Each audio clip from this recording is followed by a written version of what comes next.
Hi everyone, it's Bert from Season Gaming, and welcome to this week's Bitcast. We're at Bitcast 49. We're in the first full week of March. Last week was mainly February, so we're finally going to talk about the games that are coming in March. We don't have as much news for you this week because there really hasn't been that much news going on, but we are going to kind of recap the week and what's happened. Join as usual with Ains and Dan, and let's kick it off with kind of the game that we've all been playing a ton of, and it has now hit 50 million players. So we're talking about Apex Legends. We play this almost every day, Ains. Is that about right? Yeah, no kidding. We do. It's definitely been our go-to game pretty much since release. I think last night we played some pub, but that was for the first time since Apex released. It has kind of taken over from a multiplayer perspective for us, and it doesn't seem to really get kind of tiring. Right now it's one map, 8 players, and I won't say it's relatively limited because the gameplay variety is always there. I think that's what keeps us coming back. But shocking that they've hit 50 million players in a month. They've still got obviously a long way to go to catch Fortnite overall, but the speed at which people are picking up Apex and playing it regularly is really, really crazy. It's great to see, though. I'm happy for Respawn, and I'm really excited to see the Battle Pass and new character hopefully coming next week. Yeah, I think overall we have tons of Battle Royale games in the arena, I guess you could almost say it. And we are going to talk about Battlefield, as we kind of had the leak trailer that we leaked, and we're going to talk about that next, actually. But where do you think this ends kind of overall with Apex Legends? Do you think it'll ever compete with Fortnite? I don't think so completely. Yeah, we kind of talked about that last night, funny enough, on Dan's show, is that Fortnite is a more casual game. It brings in a younger audience and keeps them there with the skins and the dances and stuff. And I think that part of the reason, Bert, don't let me speak for you, part of the reason we like Apex so much is that it is a competitive game and there is a big skill gap there. Fortnite, not as much, I would say, at least in my opinion. And so I think there are, younger players or other people who may play Apex and, kind of get beat down if they're not ready to have that quick reflex type game, quick shooter pace.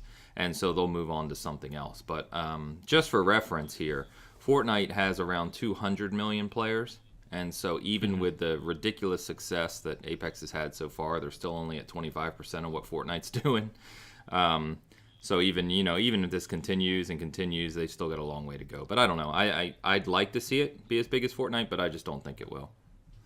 Yeah, so Dan, I know you don't play Apex Legends, but your kids, you were telling us last time, your kids are playing it now. Have they transitioned over to Apex, or are they still doing a little mix of Fortnite and Apex? It's funny because they transitioned to Apex, and then I was telling Ains last night, I said, you know what, they're back on Fortnite almost exclusively now. Interesting. Yeah, they went from, they're like, oh, this game is awesome, to this game is trash, their words, not mine. And but they still jump on and play it every once in a while. But they also, they play Minecraft, they play Roblox on occasion, so they have the attention span of a gnat. So it's not it's not, I don't know if you can take too much from that, but yeah, as far as their primary game, I'd say it's Fortnite now. They did go to Apex for a little while, and I think to what Ains said, I think it's more. I think Apex is almost more of a mature, more competitive game, right. And it's just, the kids really love that Fortnite. The skins, I still get asked for them almost on a daily basis, and I answer no constantly.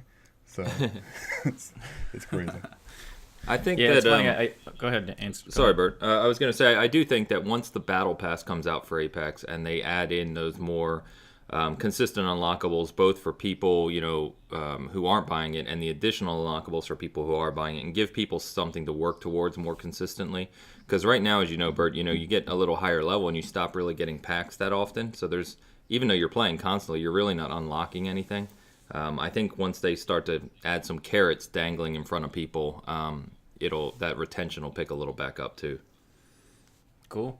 Well, definitely a good start. I personally think that Apex is going to be the second place leader for quite a while. I think PUBG is slowly having some player base drop off, and then Blackout. I have no idea what's going to happen with that game. I think Apex Legends is a complete replacement of Blackout, but there's still the Call of Duty players that are going to be playing it, and then Fortnite will probably be the top top dog for quite a while, just for what it is. Now they are different enough. I think Fortnite, after being that as my backseat gaming, it is different enough in the way you play it, the way you approach it, the way you think about the guns, whereas some of the other ones are very, very similar. So we'll see what happens. So moving on to our next story, that is kind of a leak that happened this week. Thankfully, we did post it on our site. We did talk briefly about it on there.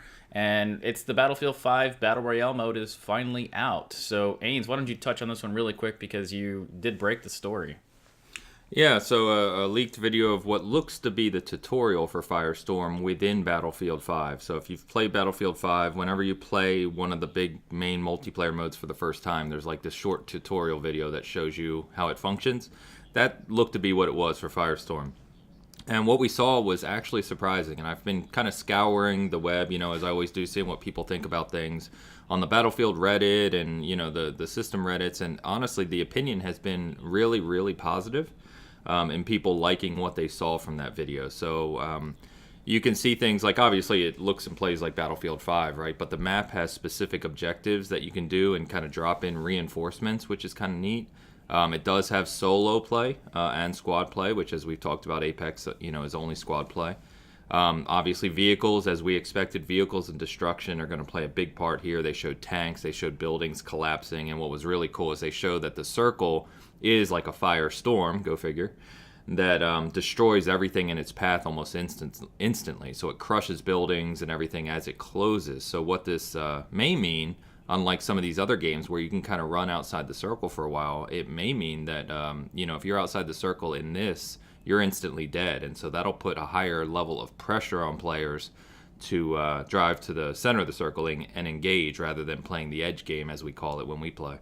The other neat thing, a couple other little things, like you can, when you're downed, you can still shoot.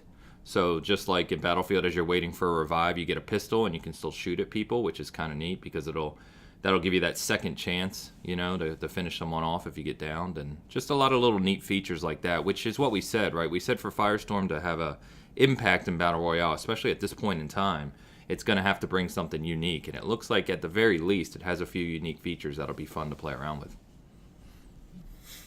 Yeah, I'm looking forward to this one only because I like Battlefield's multiplayer. So this one I might actually try out with you guys. I probably will never play it solo because I'll get killed instantly. But I've always enjoyed Battlefield's multiplayer, and I can't say that for very many games at all. It's always fun playing with your friends. I'd like to see how they do that, the Ring of Fire. Gosh, I hope there's not a Johnny Cash trailer song now. Do you guys know, is this one, it's included with the game, I'm assuming, yes. But is it also free to play or not? Or is it just with the game? Yeah, they haven't said. Okay.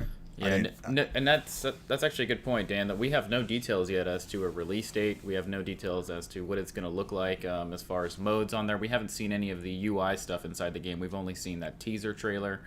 I think this is going to... Me and Ames, funny enough, were talking about this last night. Is it going to be eventually free? There's been rumors that Blackout was going to be a standalone free feature eventually. And with Battlefield not selling as up to expectations, I should say that's what the developer is saying about this. Are people going to want to spend the $30-$40 for the game just to get the Battle Royale mode when now there's 2 free Battle Royale games, one that may be free in the near future, and PUBG, which can be purchased on console for now $10 to $15. So we'll see. They might be late to the game here, but if it's unique enough and there's something that draws people in, this might be a fantastic experience and might bring us back to Battlefield, because we've been kind of itching for Battlefield to be addictive again for us, I guess you could call it. Yeah, and one of the other neat things I saw in the tutorial, if you watched it too, is that the guns are similar to Apex. There's or not Apex, like a looter, in that they have rarity levels. So you have like your basic gun, then you have your slightly upgraded gun that has like a better mag and scope, and then you have like your rare gun you can find that has like all the attachments. So that was interesting as well. Another little wrinkle that they're adding. Cool. All right, moving on to our next story.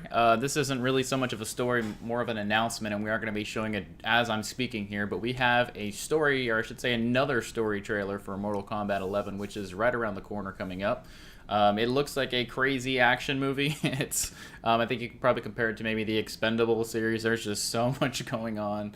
A lot of the characters, you can finally see a little bit more about them. And not only that, but they are releasing character trailers as well. So Cassie Cage came out, Jackie Briggs came out, and they've just been kind of flowing like crazy lately. Still no more news on that, if that leaked roster is 100% real. If it is, we want to see some of the DLC characters and maybe some of the ones that were hidden. I know, Ains, you're still looking forward to Nightwolf. Is that right? Yeah, I started to watch the story trailer, and then I didn't see Nightwolf, so I just threw it in the trash.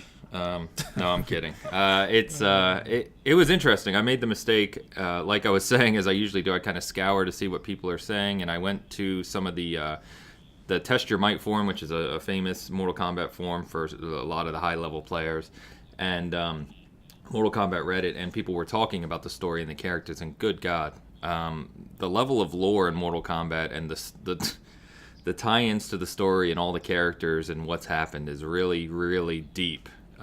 People get really into it, way more than I even realized, I think. But yeah, it looks like it has a huge cast of characters and just a whole bunch of crazy stuff that's going to go on in the game. So, but then, we talked about it, right? NetherRealm's been really good with their last 4 games, with fighting game story modes. They've just been a lot of fun. So, be interesting to see if they mix it up at all in terms of the way the battles flow. Because remind me, you played Injustice more than I did, but typically you do like 2 or 3 fights with a character, then you move on and you move to the next one, and I'm wondering if they mix that up at all in this one. Here's the thing, I think somewhere we were talking about this, but it was the promotion that they're doing. I mean, just you can they're showing you everything, which is not everything, but a lot. So they're really doing a really good job on social media promoting their game, which is awesome because I don't like Mortal Kombat and I want to buy it just from the last week of vids and stuff. I watched, not shitting you, like that 7-minute video of just like the little quips they say before they start fighting. Oh, yeah. Yeah, I just sat there and watched. I mean, I couldn't take my eyes off it. I was like, this is hilarious. And then I watched a whole thing of brutalities. I'm like, I'm never going to be able to do the actual brutality because my hands are fat. But, for the most part, I'm going from I don't care about this game to I kind of want to play this game just for the story mode, and see what it's like. Because I did play Injustice 2, I'm guessing maybe 3/4 of the way through.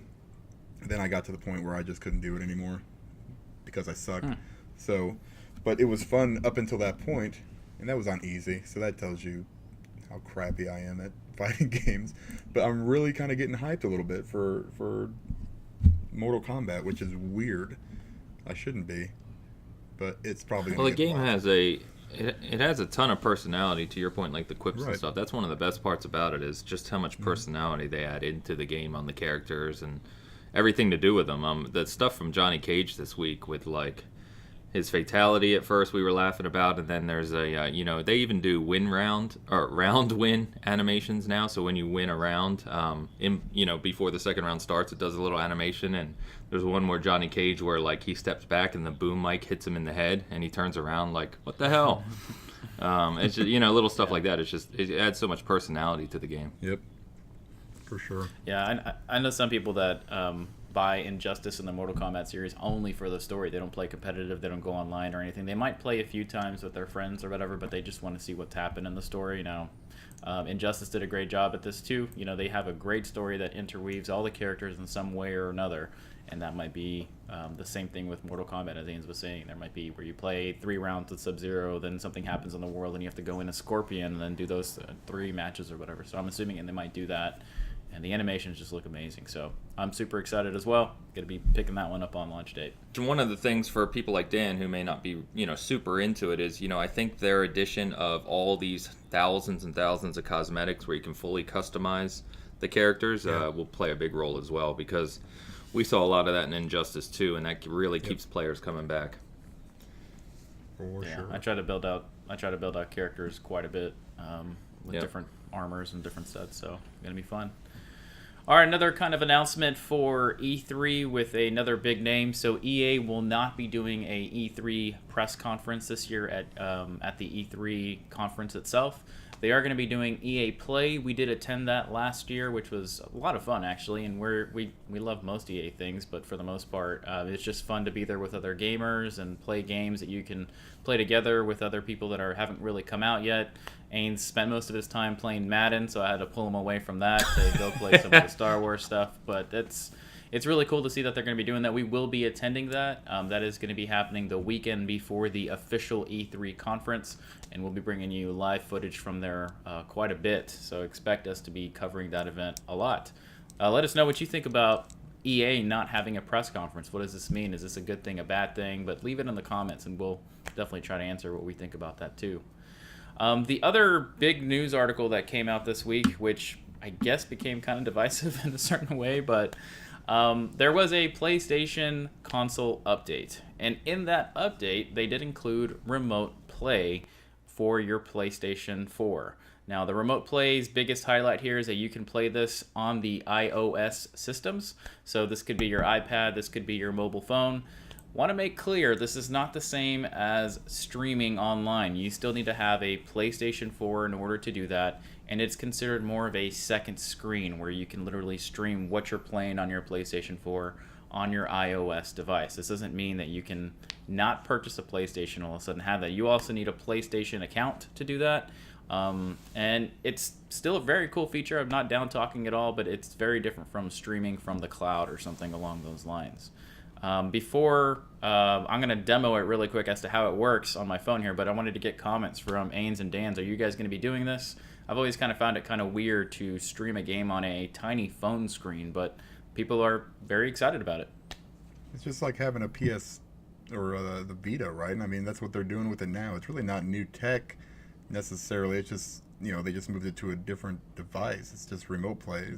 That's right. I'm not wrong in that. I mean, yeah. So no, you're exactly right. Yeah, and that's why it's so funny to me. People getting excited about it because the Vita did this 6 years ago. Right. Yeah, I mean, but I don't have an iPhone either, so I know the Sony Xperia phones you used to be able to do that with too, but I also don't have a Sony Xperia phone, so it's cool. I mean, I guess if you'd rather play on your iPhone than your big screen, but that's whatever, man. Options are good, right? They always good. Yeah, that's what I was gonna say. It's a neat feature. They did this on the Vita remote play 6-7 years ago with even PS3 to Vita. The thing about the Vita, though, right, is that it had proper thumbsticks and buttons. Right. Whereas if you've seen the screen of the iPhone using this, everything is on the screen, and trying to fit the movement and the buttons and everything on that little iPhone screen is kind of ridiculous for me. I don't personally enjoy it, but yeah, to your point, it's another way, just another thing you can do with your game, so why not? Yep. So one thing I wasn't clear about, Ains, is are you able to use your controller with that second screen? I believe you can, right? Yeah, it's Bluetooth. It should be able to. I thought they showed some pictures of, like little adapters that you can attach to your controller and then put your phone right up on top of it. Oh, honestly, I don't know, guys. Sorry, I don't know. All the people I saw using it, like on my timeline and stuff, were all playing with the touch button thing on their phone. Who knows? Yeah, so Dan, I think people were creating that as a thumbnail for their social media, stuff like that. Well, I'm going to be looking it up, but actually, Ains, can you look that up while I show a quick demo of how this works to see if you can use a controller?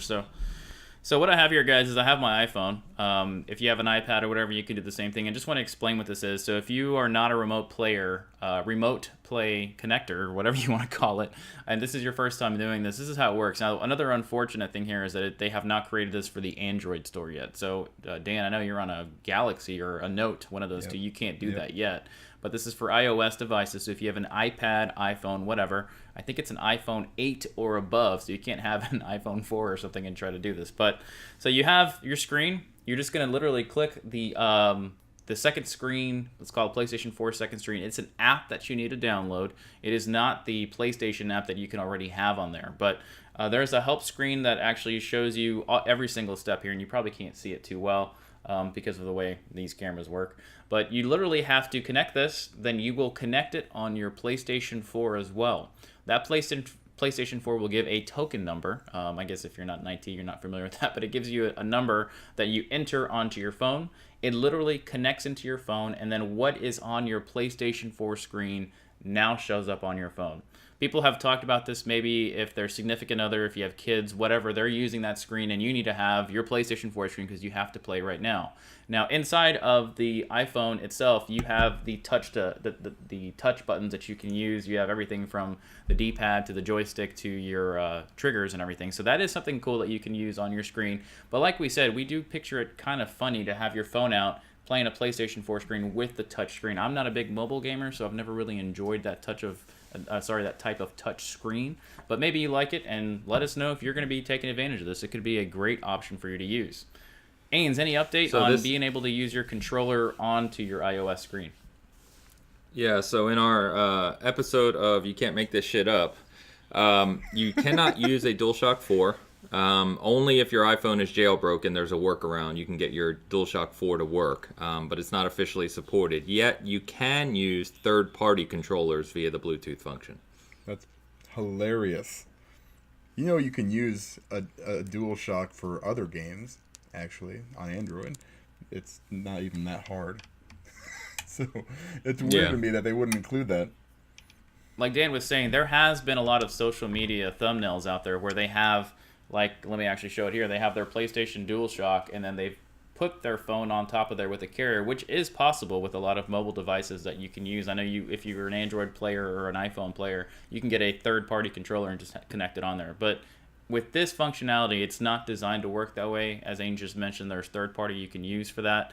The Vita, on the other hand, is very different because you have a built-in controller into the screen. So I think in my personal opinion, I would still go with the Vita if you have a Vita versus this. But this is cool functionality if you are able to take advantage of it. It's just probably not going to be for everybody, but it has been the talk of social media for this week. So anyways, let us know if you have any more questions on there. I will be giving this a test later on today to kind of get better impressions on it. I have connected it before, but I have yet to start a game on it. I've been stuck playing Apex Legends, so sorry. Nice. Okay, so we're going to talk about another divisive title in the news these days, and that is Anthem. And I'm going to turn this over to Dan and Ains here because I have played Anthem a bit, but I haven't played it enough to intelligently talk about it. But Dan, why don't you kick us off to what's been happening with the PlayStation 4 bugs and bricks? Yeah, so Easy, Dan. sure Don't break that? anything. Yeah. Okay, so I play on the Xbox, but I mean, as far as the PS4 bugs, bricks, it's really not necessarily bricking consoles, as I understand. It's basically putting them into a safe mode where you have to rebuild the database, right? So, which is crap. Correct. Yes. Anyway, yeah. Yep. I mean, that's ridiculous. But that's supposed to be fixed now. So right before we started the cast, I went and started my update for Anthem on the Xbox. So I'm gonna run it through some tests today, see how it works. I'm gonna have my review next week. But back to the topic at hand. These bugs can kiss my butt because I have been running into all kinds of problems lately. That's not, and that's just, crashing to the desktop, dropping complete audio, crashing out of matches, for no apparent reason. There was a bug found, that basically your first gun that you get now is more powerful than pretty much anything that you can pick up, including legendary and masterwork weapons. So your initial gun does more damage than the other ones. It's crazy. The number that comes off is smaller, but it takes less hits to actually kill the people. I haven't tried it yet. I'm assuming they fixed it in this patch, because it's more of a I have a level 45 gun. I'm not in my right mind going to use that first level gun because it'll drop my rating down way too low. I feel stupid. There's just a ton of them. Like if you saw the patch notes for this patch, I mean, it's humongous. And some of the stuff that I was complaining about doesn't even look like it was touched. So there's a UI/health issue. If you get bonus towards your health, and you've got your full bar that's divided into smaller slivers of health, well, the more slivers, obviously, the more buffs you have and everything, it changes randomly. One match I'll have 20 something different little bars on my, divisions, and then I'll have the next one I'll have 48. So I don't even know if they fixed that. We're going to find that out today too. It's just, there's so many problems, and the biggest thing is, it's not like they didn't have, and we talked about this, a roadmap with several, dozens and dozens of different games that have released prior to Anthem.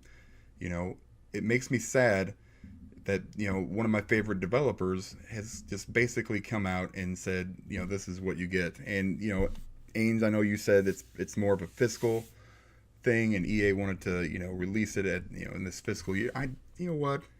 God damn it, EA. Just stop. Stop worrying about, an extra $3 million in your exec's pocket or whatever the hell. It's just so frustrating. I'm so mad, but I love the game, which is stupid. I can't stop playing it. It's got an incredible gameplay loop. So after that last 5 minutes of me ranting, I'm still going to play the crap out of this game because it's so much fun. It's so addicting. And I just want to go play it right now. It's so stupid. That's what they're counting on, people like you, Dan. But they do, there's something there. I just want there to be something there when I first start playing the game. And so I'm hoping the Division is like that. Everything points to yes.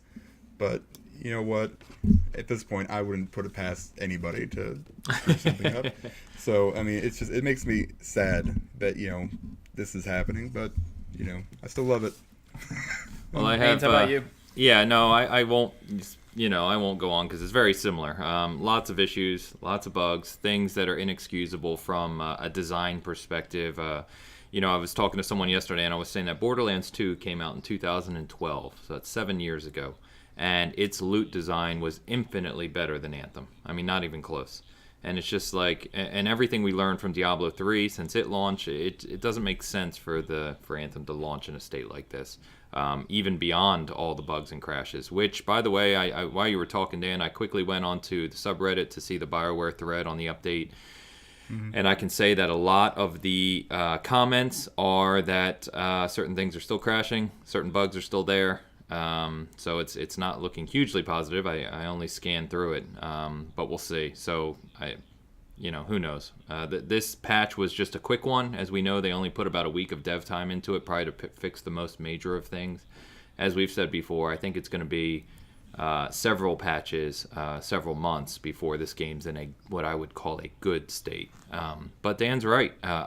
Me of all people, I think you guys know, I don't have a lot of patience for this stuff. And yet I'm still playing the damn game too. I've been playing it next to Apex Legends since it came out. I'm a max level. We're still working on our builds, playing Grandmaster difficulty, and Dan's right. The gameplay loop itself is just addictive enough to keep you playing. So it's frustrating. It's frustrating because you want to love it. There is something there, as Dan said, but there's just so many issues with it, and you want to just damn EA because I think I said last night on the other show that this was a fiscal year problem. I absolutely guarantee that the only reason this game launched in March is because the EA CEO guaranteed their investors that they had a new IP launching in fiscal year 2019, which ends April 1st. And so they had to get the game out. It wasn't ready to be out, and here's the result. Well, I'm glad you guys are enjoying it. I'm sure there'll be more tuning with that game. I think for a lot of people, they're waiting for Division 2 or another game that they can play socially. And unfortunately, I think Anthem's going to see a big player drop when Division 2 comes out until they get that tune. And then people will play the hell out of Division and then come back to Anthem once it's fixed. So we'll see. I think there'll be the back and forth with that game for the next, 6-7 months. We'll see what happens at the end of the day on who wins. But I have a feeling Division's going to do it just because they've already had their Part 1 come out. They've learned all their lessons, and this should be the premier experience for this type of gameplay. So we'll see what happens, as usual. And with that ends our news cycle. Now, we did want to talk about the big games coming up in March. We've talked about 2019 being a crazy year of releases. The springtime is usually a pretty steady time, but I can't recall of a year that's had as crazy of a February, March, and April with so many big name titles. And let's go through a few of these. So I was just talking about Division. That's coming out the 15th, so that is next week that Division 2 will be out. If you have bought any of the other editions, you might be getting it even earlier than that. We have Sekiro, which is going to be Dan's go-to game for 2019. That's going to be coming out towards the tail end of the month. That's March 22nd. Devil May Cry 5 did come out yesterday.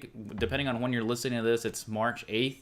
Surprisingly, this game is doing amazingly well with critics. They're loving it, and from what I've seen so far, it looks amazing. So I will probably be picking that up sooner than expected. Dan, I know you bought it without even intending to buy it. Now you're super excited for it. But it was $6 off on Newegg. I used that to justify it.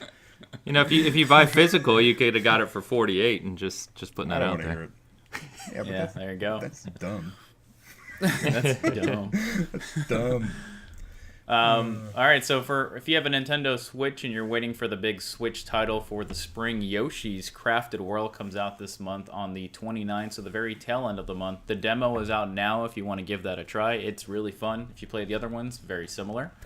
Walking Dead, the final season. So this is Skybound's development cycle here. They took over development from the unfortunate Telltale series and developer. It is still funny enough called a Telltale series. The Walking Dead, the final season is what it's called. So that is at the end of the month, the 26th. So if you've been looking for Clementine's Conclusion, now you're going to be able to play it. It's coming out physical as well. And then the show 2019 for PlayStation 4. This is their big sports title. It is an exclusive to PlayStation, coming out on the 26th as well. So plenty of stuff to keep you entertained. Dan Ains, anything you are buying for sure? Anything you're passing on, waiting for a sale maybe later on down the road? Probably all of it, except for Sekiro. So I got Division 2 already. I got Devil May Cry 5. I'll probably get Yoshi. Walking Dead, I already bought it a long time ago. And I always buy the show when I can because I love baseball and I love playing the show. My last year sucked, so I'm hoping they improve it this year, but we will see. Yeah, I heard 2018 wasn't that great for the show, so it'll be interesting. I don't play it, just to be clear, but that's just a lot of. I have a few people who are really into it, friends who are really into it, and they said it wasn't that great. For me, as you guys know, I've talked about, I'm all over Division 2. That's my game, most anticipated game of the year, at least till fall. I've got both exclusive collector's editions coming, and I will be doing an unboxing video for them when I'm back from vacation. Sadly, they're being delivered in 2 days prior to launch, and I will not be here. So the video will be a little late, just after launch. Sekiro, I am all over as well. I have the collector's edition for that one as well. Really, really looking forward to that one. Just because it looks like a very interesting mix of From Software's dynamics and combat systems mixed with some of the more traditional, I would say, aspects of other games like an experience system and a leveling system, but it just looks fantastic. The rest, actually, I'm not into. I'm not into the action games like Devil May Cry anymore, so I'm passing that. Yoshi, I downloaded the demo and played it just to obviously get some experience with it. I just don't think those are my types of games anymore. I played it for a little bit and I was bored to tears. So, just taste change, right? So. Anyway, but Sekiro and Division 2 are two of my most anticipated games. They're the ones I'll be focused on in March, and then, of course, we get Mortal Kombat next month. So, cool. All right, guys. Well, let's transition over to what we're playing. So, obviously, we have not been playing a ton of different things. We're sticking to a lot of our main titles. But Dan, why don't you kick us off? What's been in your console these days? Anthem, of course. And then I'm trying to finish Metro Up. I'm hoping to have that finished today. It's been pretty awesome. I haven't run into the bugs like you did, fortunately for me. They updated it, I think, this week, and the controls seem to be a lot better. But otherwise, I really haven't hit a whole lot of game-breaking bugs, but I've been enjoying it. It's a really good single-player game. And then I just kind of dabbled a little bit more last night into Toe Jam and Earl, and it is basically Toe Jam and Earl. It's basically the first game. Updated, obviously with graphics, some new stuff. There is some minor little things here and there, but it's kind of that perfect remake of like a classic, game that I loved. I mean, I loved Toe Jam and Earl. That was my Toe Jam back in the day. So had it for the Genesis, played it all the time. So I'm super happy that it's come back out. I think I'm gonna do some co-op today with Buddy and see how that goes. Good game. But that's pretty much it. I haven't had a whole lot of time this week, and anything I did was mostly grinding in Anthem for gear that was worse than my first level stuff. So, yeah. And so about yourself.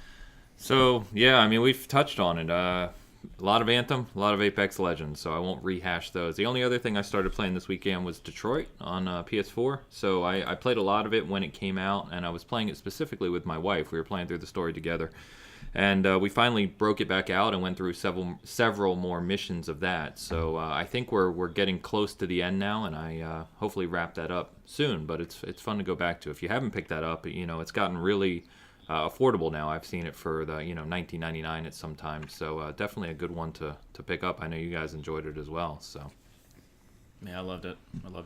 Thought about going back and doing platinum, but it's kind of a struggle doing every single little tiny decision differently. Yeah, and there's a couple of those missions where, man, there are hundreds of choices. There's like hundreds of avenues. It's pretty deep. Yep. So great game. For me, I've have not played Anthem as usual, as we've mentioned the last few weeks. I went back and focused on Recore. So Recore is one of my biggest surprise titles of this generation. It's very, very challenging. I am playing the definitive edition, so if anyone played this at launch, it was riddled with bugs. It was a lot shorter of a game, and the definitive edition has fixed those and also been enhanced. So great game. The end of the game is very, very difficult, very challenging. I've gone back to the end where it's very, very challenging, and I almost broke controllers. I feel like I pulled another muscle. I did this the last time I tried to play a really hard game, but my right hand, ring finger and pinky are extremely sore, but the rest of the fingers are fine, so that's very strange. But great game. It's on Game Pass. Give it a try if you have the patience and are up for a challenge towards the end game. Also playing a bit of Apex, and funny enough, we played PUBG last night for the first time in a while, and boy, was that different.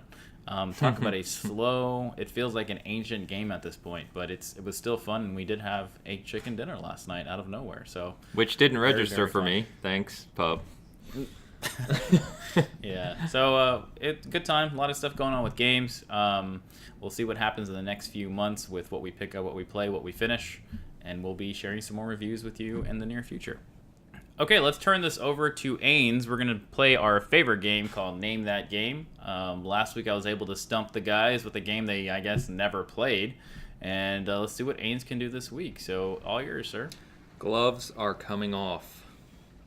No, I'm kidding. This one, we'll see. Like I was just mentioning to Bert beforehand, if you've played this, I think you'll probably get it based on my questions. But if not, it's going to be obviously a little harder. But all right, first question.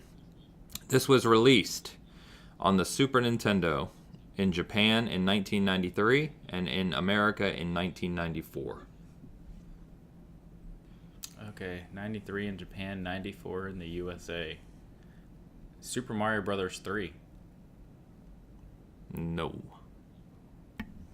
There's a lot of anticipation there. Yeah, I was like, "What? Did he get it? Fantastic! We're done." All right. I don't know. I've never been to Japan, so. Well, fortunately, it came out in America too. Oh, okay. We go with the tried and true Sonic the Hedgehog. Super Nintendo. Come on now. I don't know. Is it 3? I don't know. 3. Sonic all right. 3. Second question. Damn it. It's. What do you mean I didn't get it? It takes place on Earth sometime around the 16th century. I don't even know when that is. When's the 16th century? What is that, 1700s? 1500s. 1800s? Come on now. Is that right? I don't know. 1500s. You got to go through a whole century. It's Saturday morning. I woke up at 4 o'clock by some stupid phone call. I don't know. Super Mario Brothers 2. Oh my god. I mean, there's really no point in guessing. And just be stupid. Sure there is. I've gotten it in 2 questions before. Yeah, How well, about Castlevania? No. That's, God, the Super Nintendo Castlevania is so sought after. That's a game that goes for like $150. really? All right. A pre-release version of the game, believe it or not, was released on a ROM on the World Wide Web way back then. But the full release, this is a long hint, sorry. The full release was published by Enix in Japan and Nintendo of America in America, obviously. And the logo for the game was changed to more resemble The Legend of Zelda. Oh my god. See, can you, that's a long thing. Yeah, it was a long hint. So there was a pre-release version of the game that was released on ROM prior to the game releasing at all. In Japan, it was published by Enix, published by Nintendo of America in America, obviously, and the logo, in its official release, different from the ROM, the logo was changed to more resemble The Legend of Zelda to try and attract more buyers. Okay. Super Ghouls and Ghosts. No, fantastic game though. Play that on the SNES Classic if you like. Fuck, I don't fucking know. It looked more like Zelda. Final Fantasy. Philip. I've heard this story before. I just can't remember the game. Did that game get released here? Final Fantasy 6? Yeah, well, in the U.S. it was Final Fantasy 3. 3, right. But yes, no, that's not it. No. Okay, well. All right. The as was typical with a lot of Nintendo games at the time, if you guys will remember, of course, the American version was changed a lot from the Japanese version, and in fact removed some references to cannibals at one point in the story, and all religious symbols and references were removed as well for the American version. It's your guess, Dan. Oh, okay. Cannibals? Okay. Yeah, I've never played this game. So, Golago 14 is what I'm going with. Secret of Evermore. Good guess. Real good guess. But no. Very good guess. I mean, you're in the era, which is good. All right. Yeah. Golago 14 in the area, though. Right. Thankfully, no. It's in nobody's era. It's been lost to time. Instead of a standard experience point system, you would earn jewels to boost either your attack, defense, or health. You say it one more time? Sorry, I lost Sure. Instead of standard experience point system, like you saw in a lot of games, you would simply earn jewels, which would boost either your attack, defense, or health. I think this is on the Genesis, but it's my guess for now. Golden Axe. You love that game. No. Great game as well, though. You got anything, Dan? I've got nothing. I'm going to hard pass. All right, let's go to the next one. So, the main character's name is Will. Will. And he can he's the only playable character, and he can turn into a character named Frieden, who is a dark knight, and Shadow, who is a solid form of energy. And his friends, Will's friends, are known as the Seaside Gang. Gosh, I feel like I should know this. Yeah, some of these hints are long because I just kind of merged questions together to try and help a little bit. So. Yeah, man, I fucking find out. No idea. Okay. No clue. Chrono Trigger. God, another classic, but new. Good guess, though. Okay, so unlike other games in the genre, there's no currency, there's no equipment, and when you finish an area and move forward, it becomes blocked off, so it's much more linear.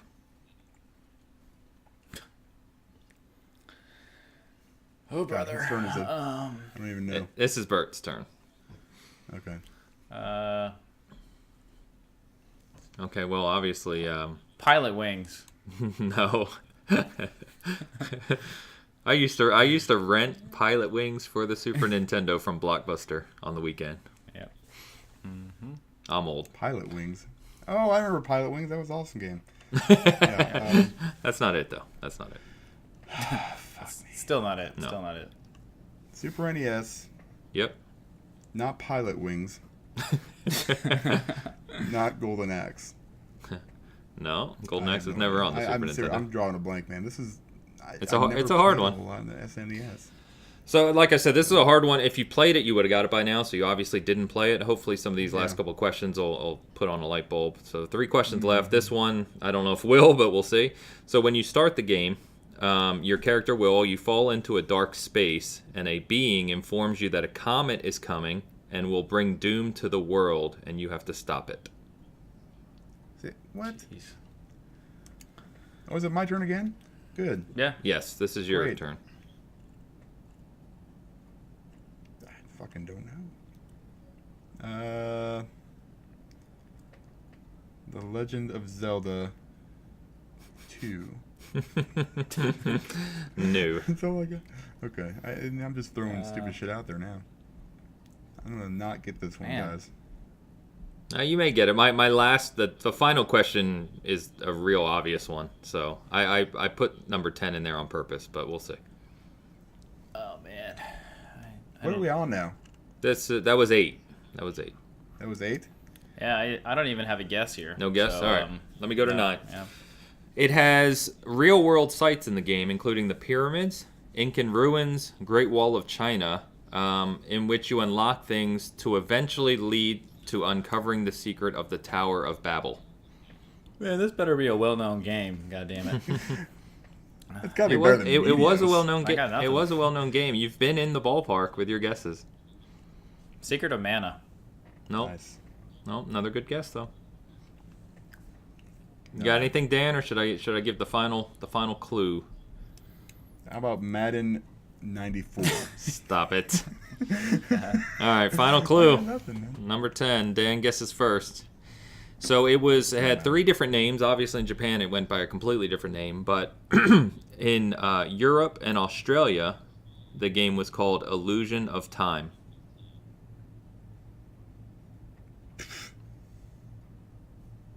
I think I have an idea, but I'm not 100% sure.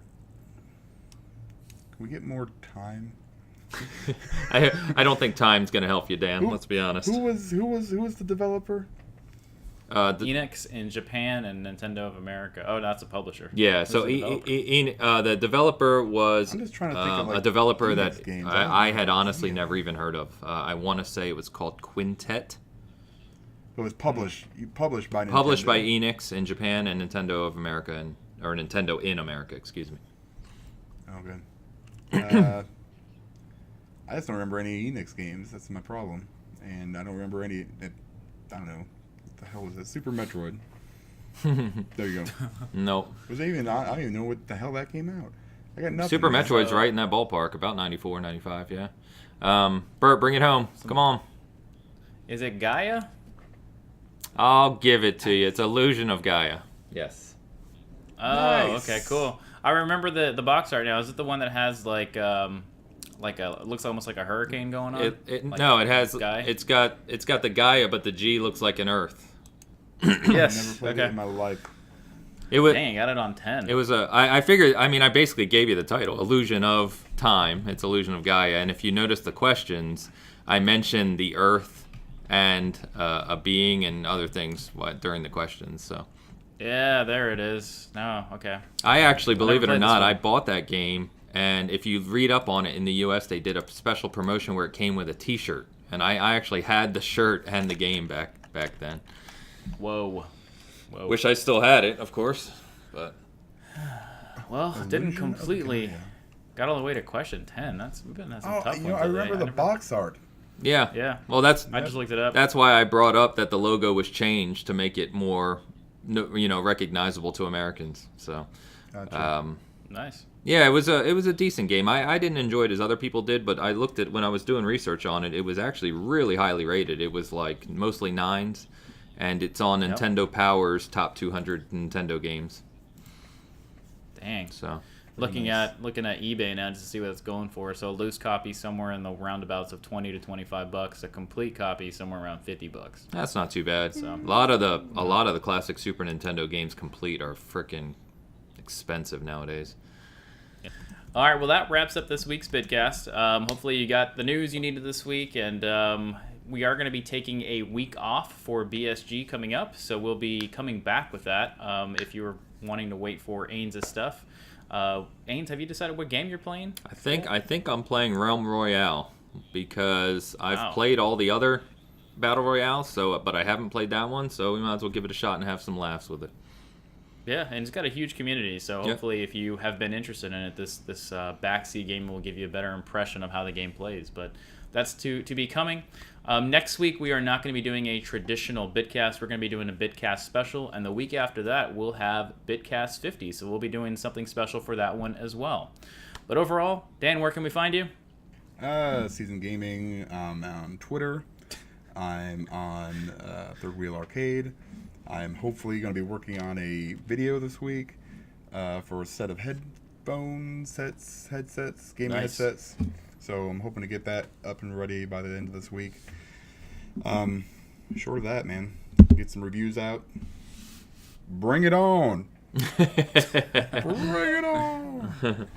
Cool. Ains, anything you want to close out with on yourself? Yeah, just Porsche power everywhere. I will have a written, pretty long Division 2 preview coming next week prior to launch. So if you, it's really aimed at people who are big Division 1 players. If you're new to the genre, there's plenty of resources out there, for you. But if you're a big Division 1 player and wondering, what to expect in Division 2, I've got a preview coming for that.